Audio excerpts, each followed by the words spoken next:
10 years ago, this discussion would have all been about the volumes of product moved and the trade barriers and restrictions and all that sort of stuff.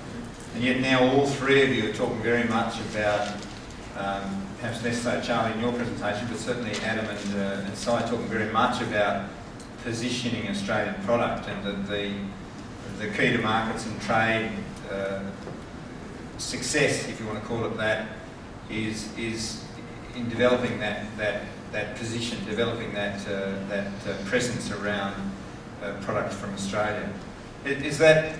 Do you think we're more generally in the agriculture sector ready for that? Do you think we understand the implications of that? Because of course, as I'm sure AACO has found internally, but Adam, you've found in the cotton industry, that requires certification, authenticity, standards, being able to back up what you say with what you do, and I guess you're seeing that in the dairy industry as well, Charlie. Do you think the industries more generally are ready for that and understand the need for that sort of transition to occur? Look, I think they do, but for our growers to enter into these sort of, our best management practices program, hence the Better Cotton Initiative, there's some work to be done to meet the standards, and there's sometimes a cost to that. And the first thing that they ask is, what's in it for me? And the good thing that we're finding now, last year and this year, is that cotton that is certified under that Better Cotton Initiative has been attracting between $3 and $8 a bar premium for those growers. And so all of a sudden, instead of myself and my team trying to push growers into this stuff, we're actually getting a bit of pull through, and we're getting the door knocked on, and people want to be in there because the business case is there when there's a bit of a premium. And how nice is it to see that in a way that premium's coming from these global brands and retailers. So it's a sort of a direct signal to our growers that we value you doing the right thing and what you're doing, and here is a reward for it. So in AACO's business, of course, it means that your reputation matters as well as your product. I think from an industry point of view, the red meat industry certainly has already been through that adoption phase of those programs for on-farm quality assurance at the processing level. We're world leaders in traceability, we're world leaders in food safety. We've got the best shelf life of any of our competitors. So I think we've already probably gone through that compulsory where we need to be type phase as an industry. And then now it's more around choice, around alignment to certain things. So, is it grass-fed, is it organic, is it hormone-free? And their choice, things that will come on top of that regulation. But from AACO's perspective, we've certainly got the governance side of things that we just apply to as a matter of course. And ours is now more around about our own internal supply chain mechanisms and tools that we use, things that we offer our customers. This is what we do in our supply chain that can give them confidence. And we do a lot over and above industry standards, and I think there's more and more meat supply chains sort of moving down that path now as well. Charlie, do you think, where's dairy in that regard on the spectrum? Sure, I think it's just the reality of doing business both domestically and internationally, and I think in the dairy industry we've developed a sustainability framework. From an international perspective, it's not necessarily that they're questioning our animal welfare standards or they're questioning our environmental credentials or anything else. It's more about let's get ahead of the game, because we can see that trend is coming and it's going to be here very soon. I mean, obviously cotton's one of the lead players, it's fair to say, in terms of getting ahead of the game with their fertiliser use and meeting some of these community expectations. But the reality is that in the food business, your ticket to play is that clean, green and safe. It's something we talk about flippantly about Australia, but that's your ticket to play. But you need to retain that positioning, and we're very lucky that we do have that. But it's very easy to lose it, and we've seen that in recent times with botulism in New Zealand, or the false claim, but still the damage that has on a broader level for the reputation is it's very easy to lose that positioning. So, as I said, as a dairy industry as well, I think the reality is that all the exporters, all the manufacturers, the industry recognises that it's somewhere we need to be. Now we're going for questions. One down the back. Yeah, thanks. A couple questions. But just firstly, we talk about clean, green and safe and the expectation of the customer. And we also talk about the huge growth in these markets and therefore the potential for Australian product. So therefore, when you're up there talking to customers, what are they saying about GM and what their expectations are around GM? I know that obviously it's a different issue for cotton as it relates to beef or dairy, but in terms of the feed inputs in GM, is that an issue that the customers talk to you a lot about? It's a question for all of them. I can go first and answer that quite easily. The GM is not something that's been raised by any of our customers at this point in time. Apart from some of the burger chains talking about GM, use of GM grains in cattle feed, but apart from that, it's very limited discussion at the moment from our customers.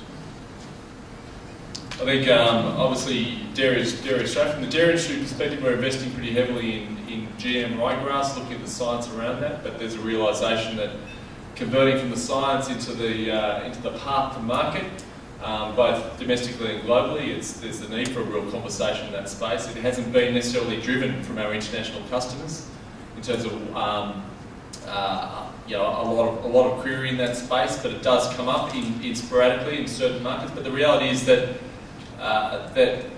we talk about, we've recently been overtaken by the United States as the third largest exporter of dairy product around the world, yet the United States uses GM corn extensively in their production systems for dairy.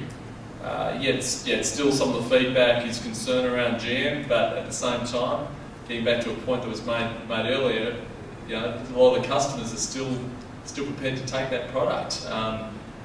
So if your listeners are challenging, there's a lot of irony that comes out in the debate.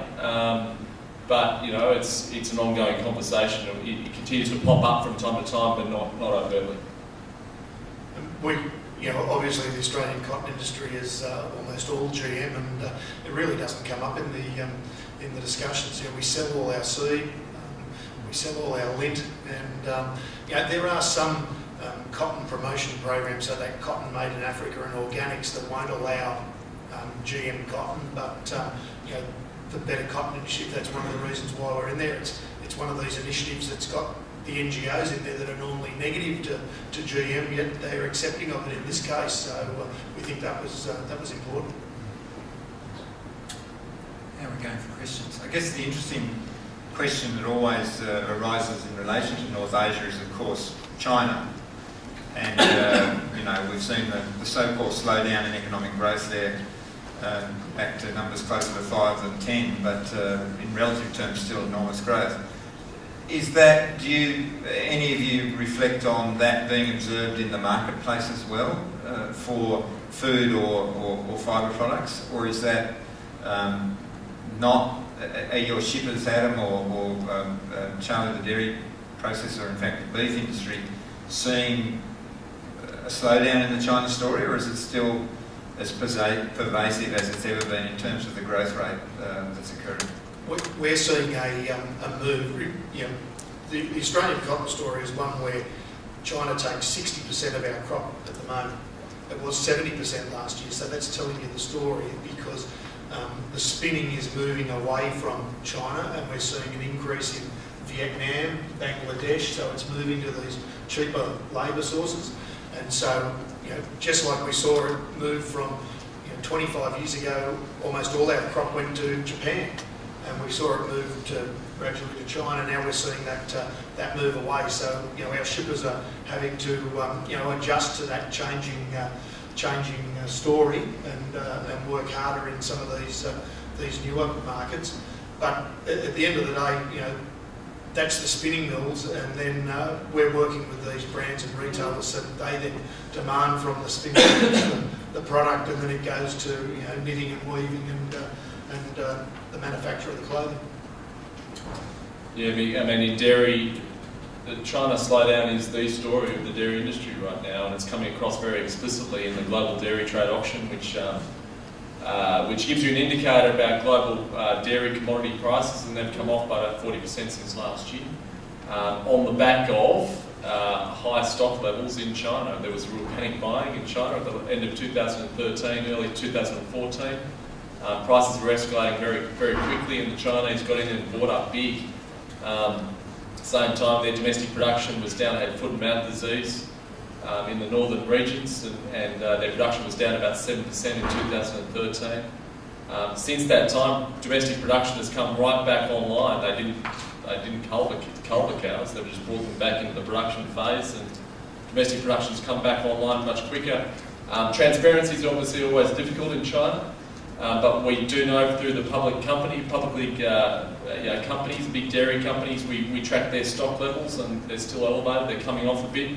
But we expect that over the course of 2015 that there's not going to be a huge amount of relief from that space, and that's going to be a real challenge. The one thing I would say is that obviously there's been a bit of publicity about within China itself, within the dairy production systems in China, a lot of angst about those prices coming off the way that they have done so. And obviously that elevates this whole area of technical barriers to trade and the potential for more government intervention to make sure to protect the Chinese domestic industry in the face of what is the marketplace and the volatility that we're seeing in global dairy prices. So I know you said that China's not a major market for you. Do you see it as a growth potential still? The Chinese market for us is actually, on a percentage of revenue, actually halved in the last 12 months for us. So we went from about 14% down to about 6%. I think a large percentage of that probably can be attributed to the non-tariff barriers. So they implemented a frozen only, and then they've gone to a limited amount of chilled, and they went to hormone free only. So that played a big impact in it. And more recently, the biggest impact's been on the rise in global beef prices, driven mostly by the low US herd and the demand out of the US. And China for beef is still a very price-sensitive market. So that's certainly had a slowdown. We've noticed some limited increase again recently. So we've actually noticed a limited increase in demand, and that's following the crackdown on the grey trade of beef, which has been quite visible. The grey trade of buffalo is not quite so visible, and we're not quite sure what's happening in that space, but we have seen the market, even though global beef prices are still high and US is still pushing up on trim prices, China have re-entered the market a little bit stronger in the last couple of months. But in the last 12 months, for us, whether that's an indication of the total industry or not, it did actually come back significantly. But a lot of that is probably attributed to those other barriers as opposed to economic growth. Mick, one of the things for cotton to remember, and it's driving the global cotton market, is that China has a massive stockpile of cotton. Something like 1 year's global consumption of cotton sitting in warehouses over there, and they're starting to. Hopefully, it's going to be an orderly release of that cotton, but certainly that's slowed down their imports. Australian cotton being such high quality is still in demand, but as they release that stockpile, that is potentially going to have an impact on the global trade. China is the largest producer of cotton in the world, but it is still an importer as well. So it's they're massive. I had a question there, and then I've got another one. Thanks, Mick. Patrick Kierans from Australia. A question for Charlie. Charlie, when you put up the charts showing the pre-New Zealand FTA with China and then post, I saw that the European countries tended to drop a little bit in terms of dairy imports into China, but in comparison to our decrease, the Australian product decrease, it was only minute. Does that speak to the type of products that the European producers are putting into the market, or is there something else to explain it? You're talking about why we've dropped off a lot more than Europeans? Yeah, so is it that the higher value dairy products out of Europe are finding market in China and that ours has been concentrated on the commodity lines, or is there something else in play? Sure. I think as an industry, the Australian dairy industry is definitely moving up the value chain. We've seen a lot of, we recognise we just cannot compete. We don't want to compete in the raw commodities, the baseline commodities that are churned through this GDT option. We are moving up that value chain, as I said, into the more the infant formulas, the base, the specialty powders, the cheeses. That's probably a bit of a reflection of that. The other thing I would say is that due to the horrible production decade that we've had and the transitional issues that we have faced, the exportable surplus that we've had has not been there. There's been a market opportunity. We just haven't had the product to be able to sort of supply into that market, while retaining traditional markets like Japan and across Southeast Asia, which we want to retain and make sure we continue to supply. So, you know, so you know, it's fair to say we probably missed a bit of an opportunity, and at that time when, particularly New Zealand, but as you say, even the European Union was still riding that wave as well. At the same time, I would say that we've still seen China overtake Japan as our number one market in that period. It went from our 19th largest market in 1990 to now our largest market. So we've still seen growth, but not at the same level as some of our competitors. Kim Anderson, Adelaide University and ANU. Both Charlie and Adam have mentioned the role that stocks and changes in stocks have played in the prices of their two products. And we saw in 2007 India affecting global grain prices with its stockholding behaviour. Russia does similar sorts of things. So a lot of countries seem to be playing a more major role through their changing stockholding in adding to the volatility of our export prices. So what do you see as the trend down the track? Do you see governments getting out of this stockholding and letting the private sector do it so that people can anticipate a bit more what might happen to prices as stocks change, or a government's going to always be in there with these great changes in stocks that cause huge gyrations in their prices? Well, I think in the dairy side, we have seen a lot more volatility in pricing over the last decade. It's fair to say we've probably seen a lot less government intervention, particularly from the European Union and the United States. A lot of that would be put down to decoupling. So a lot of the efforts that took place sort of over the last 20 years to try and get the domestic support policies to decouple those payments and that support from production, which exacerbated the boom-bust cycles. They've been largely successful, so those markets have become more market-orientated, with less of a need for export subsidies or intervention stocks, to correct the imbalances that do occur. In saying that, we've just seen the European Union reimpose some of the intervention stocks. But that's largely on the back of Russian sanctions. It's displaced 600,000 tonnes of dairy product, which was going from 300 to 400,000 tonnes of that coming from Europe into Russia, now being displaced because of the sanctions. They're gone. What do we do? So we're still seeing there's still that risk of market intervention from the government, but it's definitely less than what it once was. I think removal of EU production quotas is a reflection of that. We've seen in cotton in the last 30 years, this happened twice. Back in 1985, I can remember there were big stockpiles in China, and the price went from sort of 500s back to 250s, and growers weren't going to grow it. And then there were questions at that time over the quality of these stockpiles, and when it was found that the quality was quite low, by plenty of time for our growers, the price was way back up again. So I think there's the same sort of question has been put over this current stockpile, because it's how is it stored? Is it being stored well? What's happening to the quality?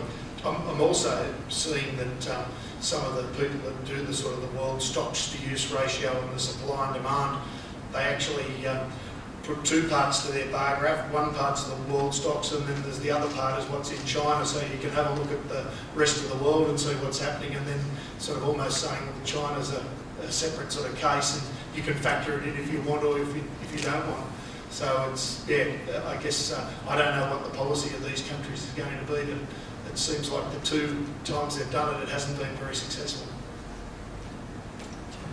Joanne Granger, Queensland Farmers Federation. We heard Graham Barty say this morning it was important reliability for our product, for export. I'm just wondering, given our seasonal volatility that the farmer faces and the ability of them to reach productivity levels, what impact do you think this might find on the reputation of Australia's exports? From AACO's perspective, it's a massive challenge that our customers face, particularly with a short shelf life product. On chilled, high quality product is that reliability of supply. and it's one of our key selling points, but it's also one of the key strategic reasons why customers want to align with AACo, is that we're building that supply chain to guarantee supply.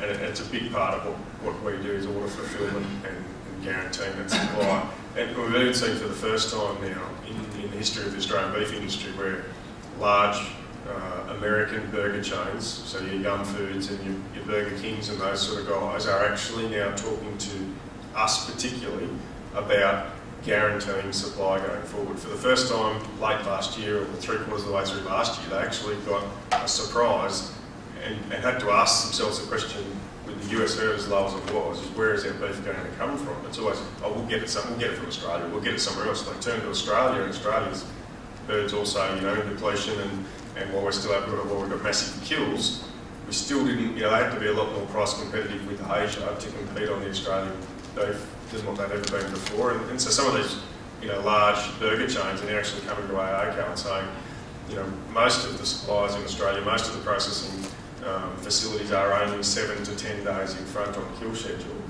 But you guys are building infrastructure to be, 6 to 12 months in front on your kill schedules. We've built infrastructure in Darwin, for example, to hold 80 to 120,000 head of cattle for our processing plant. And that is something that is really interesting to those guys in there, is continuity of supply and guarantee of supply. And they're coming to us with options and trying to persuade us to say, okay, if we effectively buy cattle now, what's it going to cost for you to hold them, regardless of season, process them and deliver them to us in a box, plus a margin. You tell us what that margin needs to be, and let's lock in some long-term supply contracts, because for the first time, even on the burger side of things, let alone the high-quality food, there's some real worry in the red meat industry on that supply chain. So for us, it's part of the sell of AACo is our ability to have our supply chain mapped years in advance and guarantee continuity of supply.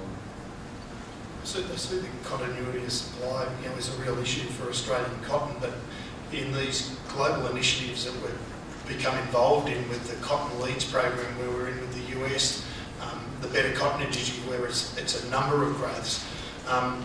If Australia's production in those initiatives falls, there are other players to fill it. Now, we don't like seeing others, have a crack at our market, but it is a case of, if we're promoting this responsibly produced cotton, there is going to be responsibly produced cotton out there. It just might not be Australian. Whereas if we just go and make a pitch for Australian, we build it up and we have a year that's a quarter of the production, we're left ourselves fairly vulnerable. So I think it is a good thing that, in a way, we're in with these other growths and they can meet the shortfall, because Australian cotton is the one that's in demand. So we've had, in the last year, a lot of Brazilian visitors come through, and the thing that they say to me all the time is, we don't sell our cotton until all yours is sold, because we're at the top of the listing quality and they're the next one down, and they don't sell it until all ours is gone. So I think being in these initiatives and having other growths there, we can satisfy these retailers and brand owners if Australian production is down. Hi, Georgia Toomey from Rabobank. This is probably a little bit more out of focus, but it's a question around, we've spoken a lot about value add, and we've seen AACo invest in their supply chain and really try and, take it from a farm gate situation to participating further downstream. Is there a role for fibre producers, both cotton or wool, to actually participate in their supply chains? Is that a reality, or is that something that perhaps isn't going to be the best way to value add through the chain? Yeah, there's always people looking at this, but I guess it's the scale that you've got to get into, and we have lots of people wanting to do things, but the scale is at such a level that it's not economical. There's always people interested in looking at the value add, the spinning and whatever in Australia, and that's something that I think, as spinning mills become more technologically advanced, less people, we might see them move back, but they still seem to be following cheap labour. So haven't really answered your question, but yeah, a couple of thoughts. Okay, well, I'm sure you'll agree with me that's been a very interesting session. I do have one abiding question, though, it's to you, Si, and it's if our lunch today consisted of, say, 100 grams of 9 score Wagyu, the premium product, what would we be paying for it? So our 9 square Mastercard brand, 9 plus Wagyu, if you go buy a tenderloin or a cube roll, sort of higher end loin cut direct from us for your 100 grams, you're probably looking at per kilo. We sell it somewhere between $100 and $150 a kilo. But I was just in Korea at OK Meats, and for some of that, that 9 plus marble school prepared, so value added to a meal, not to a meal, but to a meal ready type situation, and it's almost that per 100 grams. So we're talking around about that $100 per 100 grams at retail for that sort of product in Korea. Well, I think I can reassure the audience that that's not what's on the